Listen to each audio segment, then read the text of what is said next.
Yes, again, alright mga minamahal, Alicia ninyo, nagbabalik muli para sa ating panibagong video. So, mayroon ako sa inyong ipapakitang statement. Ito nga pong si Senator Robin Hood Padilla kung saan naglaban bawi. Oo, binawi niya yung kanyang sinabi. At dapat lang naman.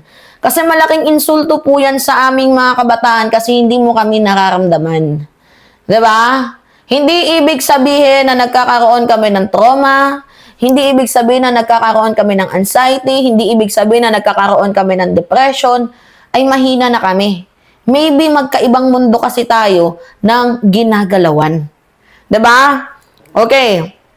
Yan yung sabi ni Robin Padilla, mga minamahal. Robin Padilla, sorry for weak youth remarks. So, facing backlash online and from mental health advocates, Senator Robin Hood Padilla said the controversy served a purpose to force national conversation on the impact of the digital age on children. Kasi mga minamahal, nung panahon kasi, nila Senator Robin Hood Padilla, wala kasi dibang social media noon. 'Di ba? Mayroong mga nakaka-experience ng trauma, mayroong nakaka-experience ng depression, ng anxiety. Hindi lang masyadong nabibigyang pansin kasi hindi naman doon hindi nakakapag-focus doon eh. 'Di ba kasi more on showbiz, iba't ibang balita, hindi napupukusan yung mental health ng mga kabataan. Madami ding na-depress sa panahon ng mga 1980s, 1990s, 'di ba, 1970s, madami din namang na-depress doon. Pero hindi lang nabo-broadcast, gawa nga ng wala namang social media noon, not unlike ngayon. If you're not feeling well, magpo-post ka, ilalahad mo yung thought mo, ilalahad mo yung opinion mo, ito yung nararamdaman ko. Ako nga mga minamahal, I'm very vocal Dito nga po sa dito nga po sa na-experience kong anxiety, depression Vocal ako kaya nga nagiging advocate ako na libre lang naman ang maging mabuti, 'di ba? So, bakit hindi natin gawin 'yon sa bawat kapwa natin tao? Libre lang naman ang maging kind at walang masama sa pagiging mabuti, 'di ba? So, bakit hindi na lang natin i-appreciate bawat tao? So, kung merong problemang pinagdadaanan ng isa, huwag ka nang maging pabigat. 'Di ba, sa nararamdaman nila. And sabi ko nga sa inyo mga minamahal, yung sinabi ni Senator Robin Hood Padilla, talagang nag-crack po yan sa isip ko. Kasi as a person na diagnosed dito nga po sa depression, to the point na na-ER pa ako before, kasi gusto ko na nga, di bang, naiyak tuloy ako. Gusto ko nang i-end yung life ko. Gawa nga ng, syempre, madami nang pumapasok sa isip ko. May times na 4 na araw, di na ako nakakatulog. Tapos, only the medicine, yung nakakapag-help sa akin para ako'y kumalma. Papatulugin ako, tas pagising ko, ay, buti na lang hindi ko ginawa yun, ganyan. So, hindi mo pwedeng sabihin na weak ang mga kabataan ngayon, Robin, kasi sila, nag-strive sila para makasurvive. Kaya nga nandyan yung lugar na kung saan doon kami pwedeng makakapag-speak, which is yung meron yung mental health awareness month, 'di ba? Kasi doon namin na-express yung sarili namin. Doon namin na-express yung problem namin, natatanong namin, yung mga kapwa namin nakakaranas ng ganitong severe depression, severe anxiety, 'di ba? Kasi imbis na laitin mo, bakit hindi mo na lang tulungan? Maging advocate ka, hindi porket hindi mo naranasan, 'di ba? Hindi porket hindi mo naranasan, ang tawag mo sa amin weak. Hindi mo ba naranasang malungkot? Hindi mo ba naranasang ma-depress? Eh, 'di ba may mga video na, ito, parehas nito, mga minamahal. Pakita ko sa inyo kung saan sinabi mo, depressed ka. Tingnan nyo, Pakita ko sa inyo, mga minamahal. Ay, nako. Depressed kayo? Oh, syempre. Munti ako nagpakamatay nun. Sinagip lang ako ng aso ko. Totoo to. Depressed kayo? Oh, syempre. Munti ako nagpakamatay nun. Sinagip lang ako ng aso ko. Totoo to. Depressed. 'Di ba?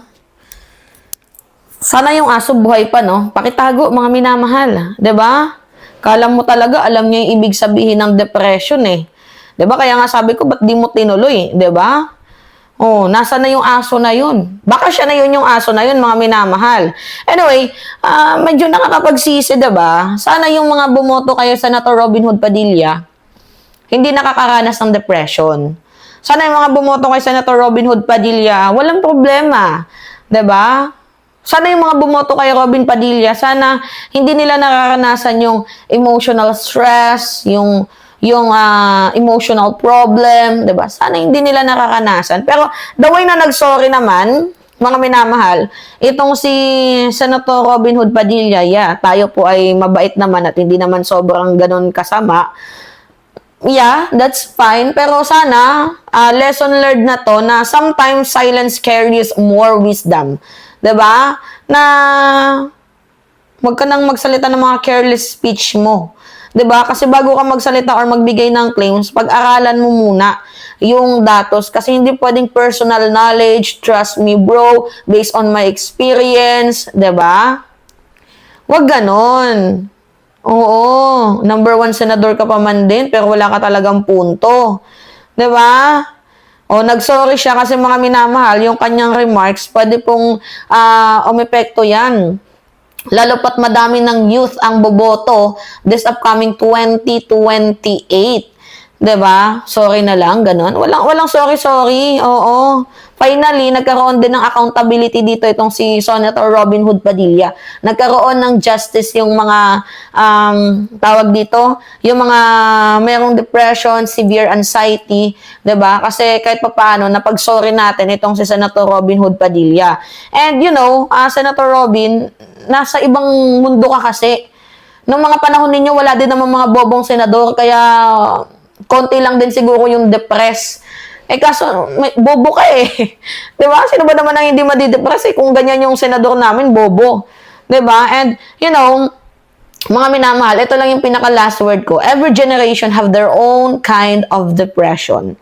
So, I guess, mga minamahal, the only difference, before kasi, mga resilient yung mga tao. Diba? Samantalang ngayon, kasi, nagiging vocal. 'Di ba? Madami kaya diyan mga yung part ng LGBTQ&A, pinupukpok, sinasakal, nakakaranas yan ng depression pero mas pinipili nilang tumatag kasi wala silang napapagsabihan. Hindi katulad sa amin ngayon, ako to be honest, nagiging matatag ako kasi meron na akong napag-oopenan. Marami akong napapagsabihan tungkol sa nararanasan ko. Kadalasan sa mga panahon na yun, biglang bigti na lang agad eh. Samantalang ako, naiiwasan ko po yun kasi may mga nakakausap ako. 'Di ba? Pinakita ko sa inyo yung gamot ko earlier. 'Di ba? Na meron akong Revutril. 'Di ba? Mga minamahal, meron akong Ketapetamine ba yun? Nakalimutan ko, 'di ba? Tapos 3 yun yung gamot na tinitake ko, na prescribe naman sa akin ng psychologist ko. And nagpapaneuro din ako, 'di ba? Kung ano na yung nangyayari sa akin kasi minsan natutrauma ako sa mga bagay-bagay, 'di ba? At kapag nag-trigger yan kahit wala kang ginagawa, boom.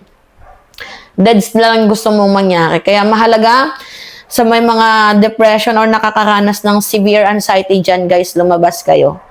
'Di ba? Payo 'yan ng isang taong nakakaranas din ng depression na hindi ko din minsan ma-apply sa sarili ko. Kasi the more na minsan, mas maganda din naman lumalabas ka pero pagbalik mo ganun pa din. Pero nakaka-help siya, mga minamahal, yung paglabas mo sa labas. 'Di ba? Tapos, pag uwi mo, tutulog ka na lang. Minsan, madami pang iniisip, mahirap ka pang makatulog. Pero well, at least, na-save mo yung sarili mo from doing harm. Doing to, malapit na sa death, diba? Alright, mga minamahal. Anyway, pahingin lang ako ng comments, likes, and share. And also, don't forget to click the subscribe and always nyo pong i-hit ang notification bell for more update. Maraming salamat at ingat, mga kababayan.